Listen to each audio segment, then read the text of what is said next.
berkaitan dengan praktik pengambilan keputusan yang selama ini Bu Fitri lakukan sebagai kepala sekolah. Pertanyaan yang pertama ya Bu, selama ini bagaimana Anda dapat mengidentifikasi kasus-kasus yang merupakan dilema etika atau rujukan moral? Kasus yang dilema etika itu seperti ini loh Bu Fitri. Kasus itu antara benar dengan benar. Misalnya saja ada murid yang punya bakat seni, ya dia sudah diterima di sekolah SMA jurusan seni.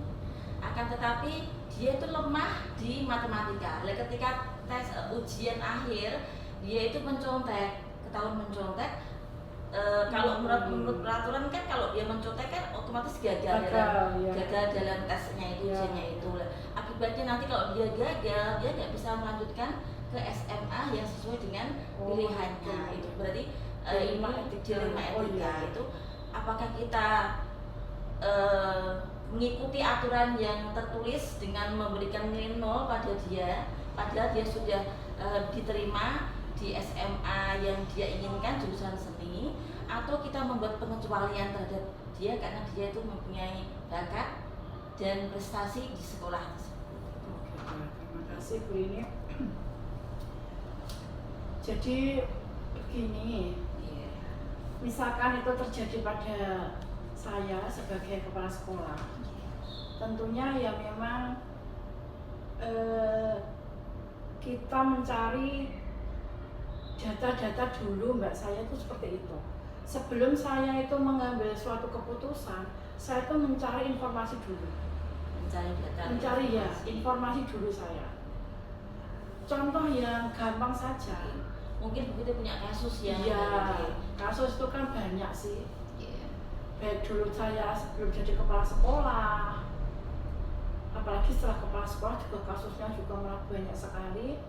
Itu yang memang saya banyak sekali data-data yang saya terima itu tidak hanya saya terima dengan mentah, tidak. Saya terjun langsung sendiri, saya mencari info sendiri, apakah betul bahwa si A itu memang seperti itu perilakunya. Saya tidak hanya percaya di satu pihak, tapi di lain pihak saya juga harus bertanya juga, di dua sisi. Setelah saya tahu semua itu, baru saya mencari keputusan. Sehingga nanti begini Mbak, tidak ada orang yang dirugikan, sehingga nanti memang keputusan itu memang valid. Contoh yang kemarin itu juga terjadi loh di sini. Apa Bu kasusnya Bu? Ya Allah, kemarin itu loh, itu kan sudah akhirnya tak damaikan karena ada kasus dia merasa tidak mengambil kok dituduh mengambil. Nah itu juga salah satu etika yang tidak pas. Sementara ada yang orang lain itu membenarkan bahwa dia itu memang yang mengambil. Alhamdulillah akhirnya bisa terselesaikan, dan itu juga harus dengan kedua belah pihak. Berarti kasusnya ada siswa yang dituduh mengambil sesuatu. Kemudian Bu Fitri cross-check dengan pihak yang lain, apakah benar dia itu mengambil, ternyata tidak. Jadi juga ada buktinya juga. Atau mungkin ada kasus lain Bu Fitri, seperti kalau di akhir tahun pelajaran kan biasanya ini kepala sekolah itu biasa minta pada Bapak Ibu guru agar ini nilai-nilainya jangan sampai itu ya Bapak Ibu kurang dari nilai KKM, biasanya seperti itu Bu. Apakah Bu Fitri pernah juga mengalami kasus seperti itu? Misalkan dilapori, Bu ini tuh anak ini siswa ini tuh jarang sekali masuk Bu, bagaimana ini, apakah diluluskan atau tidak? Padahal nanti kalau dia tidak diluluskan otomatis nanti mencurat nama baik sekolah, seperti itu. Pernah nggak mengalami seperti itu? Pernah Bu. Ya memang ya begini kan. Bagaimana ya kalau misalkan memang anak itu kok tidak terlalu berat masalahnya, itu yang memang kita sekolah bagaimana nanti kalau misalkan dia kok malas tidak berangkat, ya kita kalau ngasih misalkan dinaikkan, ya kita motivasi, kita beri perhatian khusus, kita anaknya ya diberi memang apa ya, shock terapi juga, biar nanti anak-anak itu nanti jeralah di tahun berikutnya lebih baik lagi, saya gitu Bu. Jadi kasihan anak itu kan tidak terselamanya memang kekurangan, enggak sih, ada punya kelebihan di mungkin dia di untuk nilai akademiknya kurang, ya, cuma tapi di non akademiknya dia bagus. Ya. Terima kasih Bu Fitri. Pertanyaan yang kedua Bu, bagaimana Bu Fitri menjalankan pengambilan keputusan di sekolah, terutama untuk kasus-kasus yang ada dua kepentingan yang sama-sama benar atau sama-sama mengandung nilai kebajikan? Terima kasih Bu. Memang begini ya Mbak ini ya. Memang sebagai kepala sekolah itu memang kita memang harus pinter-pinternya untuk mengambil keputusan, dan kalau bisa keputusan itu jangan merugikan yang lain. Itu saya itu. Misalkan ada sama-sama kita baik, ya. Misalkan contohnya apa ya? Nah gini, misalkan hari ini ada masalah, ada dua kegiatan, sama-sama penting. Jadi ya kita pandai-pandai yang misalkan bisa diatasi oleh kesesuaian, ya saya berikan kesesuaian. Saya cari yang lain. Berarti istilahnya bagi-bagi tugas kita tugas ya. Ya semua masalah teratasi. Kemudian Bu Fitri, langkah-langkah atau prosedur seperti apa yang biasa Bu Fitri lakukan selama ini untuk pengambilan keputusan? Jadi sebelum saya ini memberikan keputusan, ya memang saya cari gini Bu. Biasanya apa? Kelebihannya ya musyawarah boleh ya, musyawarah dengan teman. Misalkan saya juga itu biasanya ke Pak Kanur Bu. Wakil sekolah saya minta, saya punya seperti ini, menurut panjenengan gimana ya, saya gitu. Nah, biasanya saya sampaikan, kalau misalkan contohnya seperti kemarin itu mau rapat itu lebih komite ya, itu kan ya gimana ya, soalnya nih saya dengan mau ada pilkada ini kan memang kita diimbau jangan untuk hari dulu, udah kita fokuskan ke bus saja lah gitu. Jadi kita tetap menyampaikan program karena ini adalah program sekolah. Suatu saat kita tuh ditanya Bu nanti, kalau kita tidak menyampaikan program kita salah. Makanya yang orang sama ini tidak menarik dana misalnya gitu. Juga tetap saya konsultasi ke ketua komite, namanya ketua komite kan kita hargai. Saya sampaikan Pak, saya mau ada ini tapi tidak menarik, minta supportnya saja, minta dukungannya saja. Yang penting nanti orang tua kalau misalkan kita butuh, orang tua ada support. Sama yang begitu kemarin. Akhirnya ya beliaunya juga memahami. Jadi Bu Fitri biasanya diskusi dulu dengan wakil sekolah dan urusan. Selain itu juga melibatkan komite sekolah. Terima kasih Bu Fitri. Bapak Ibu guru juga ya. Kemudian Bu Fitri, pertanyaannya selanjutnya, hal-hal apa saja yang selama ini Bu Fitri anggap efektif dalam pengambilan keputusan pada kasus-kasus dilema etika? Untuk jika sampai 2 kali ya ini saja ya. Dengan ini loh, saya dengan adanya program ini loh, program aplikasi ini loh. Itu sebetulnya itu kan saya juga mikir-mikir panjang mau membuat program itu.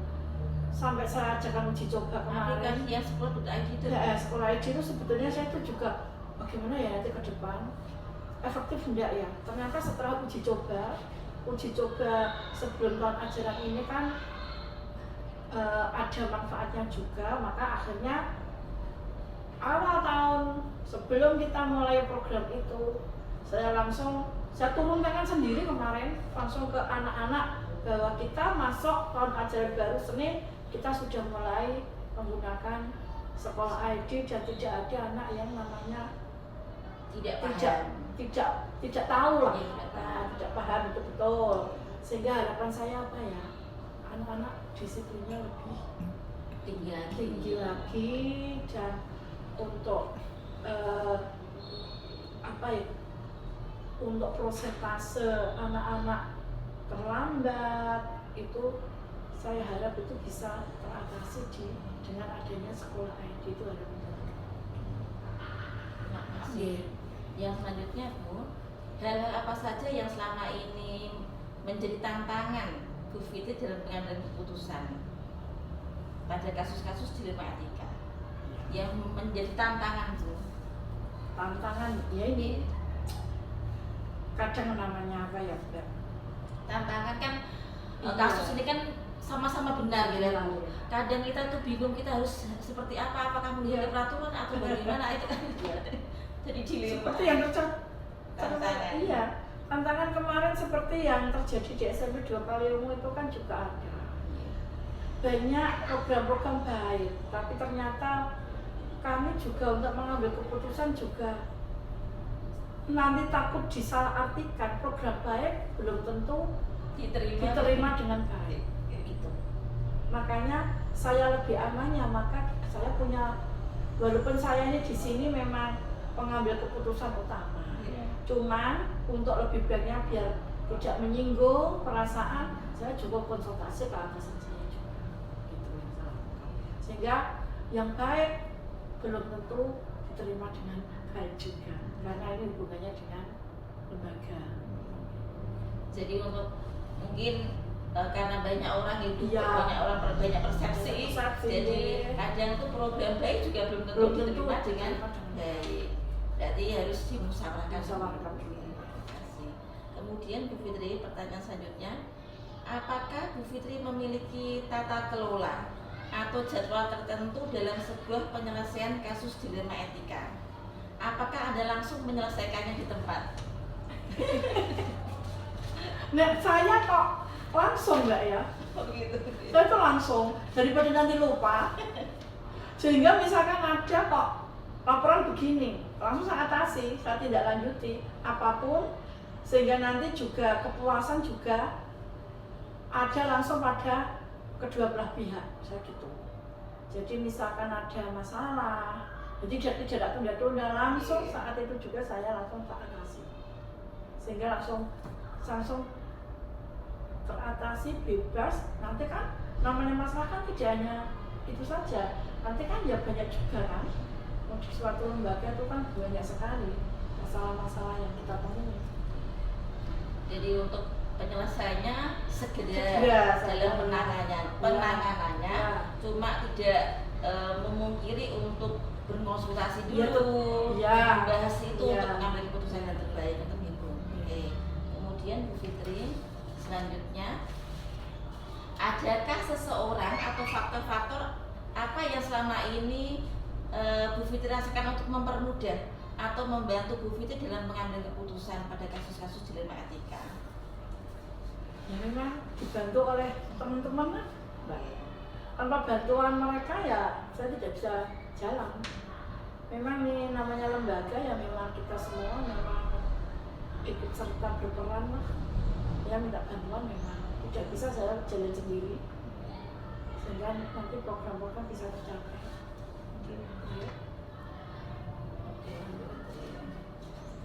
Yang terakhir Bu, Ya. dari semua hal yang telah disampaikan, pembelajaran apa yang dapat Anda petik, Bu Fitri petik dari pengalaman Bu Fitri mengambil keputusan kaitannya dengan dilema etika? Hikmah Bu. Jadi ya memang gimana ya Mbak, kita ini kan yang memang berada dalam karakter orang yang berbeda-beda, dan juga dengan pribadi cara pikir juga berbeda, maka kita harus pandai-pandai untuk bisa merangkul dan memberikan arahan-arahan yang baik lah, terutama untuk diri kita sendiri dan terutama kepada anak didik saya, anak didik aku, sehingga nanti semua menyadarilah bahwa ini adalah tugas kita bersama, sehingga nanti sama-sama kita untuk memperbaiki diri. Ya itu Mbak, yang terakhir itu saya memang selalu berdoa. Saya semua itu memang ke Allah semua tak serahkan kepada Allah, karena saya juga sudah, namanya manusia ya banyak kekurangan. Saya sudah berusaha maksimal, tapi apapun ternyata yang saya berikan ini mungkin ada yang tidak berkenan, ya saya serahkan kepada Allah. Semoga dipernakan yang sebaik-baiknya, itu saja saya bisa lakukan. Tetap semangat, apapun itu, kalau itu memang programnya baik, laksanakan saja. Kami siap mendukung. Terima kasih atas waktunya Bu Fitri. Semoga Bu Fitri selalu sehat. Dan istiqomah untuk memberikan kebaikan di sekolah. Terima kasih. Assalamualaikum warahmatullahi wabarakatuh.